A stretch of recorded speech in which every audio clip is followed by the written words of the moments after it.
Ginulat ni Chris Aquino ang sambayanang Pilipino pati na rin ang social media nang aminin nga ni Chris na imposible na ang kanyang paggaling pero patuloy pa rin siyang lumalaban at nagtatry ng mga medications na pwedeng gawin sa kanya.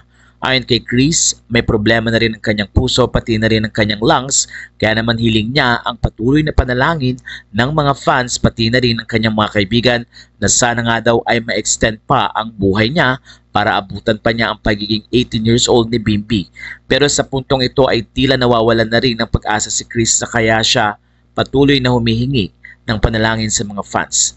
Ayon kay Chris, wala na ang kanyang immunity at napakarami niyang mga allergies. Patuloy din ang tila pagkakaroon ni Chris ng iba pang sakit.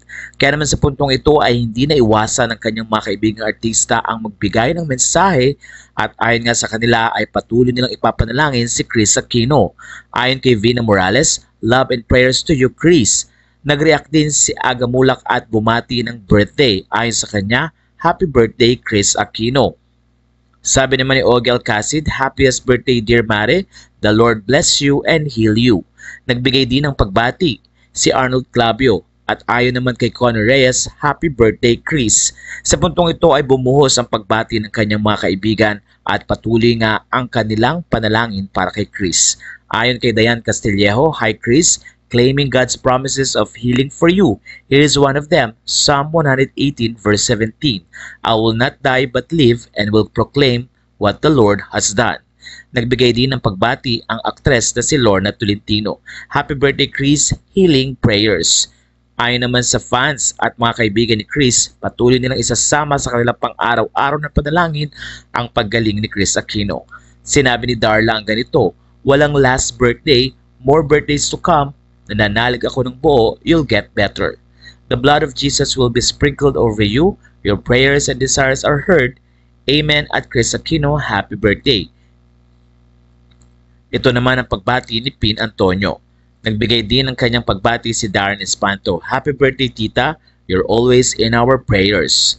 Sabi naman ni Jenny Pearls, praying for your healing, Miss KCA, happy birthday and happy Valentine's Day. Samantala isang prayers din na ibinigay ni Jinky Pacquiao. Happiest birthday Mare, God is merciful, He is our ultimate healer. Be strong in the Lord and His mighty power. By His stripes you will be healed in Jesus' name.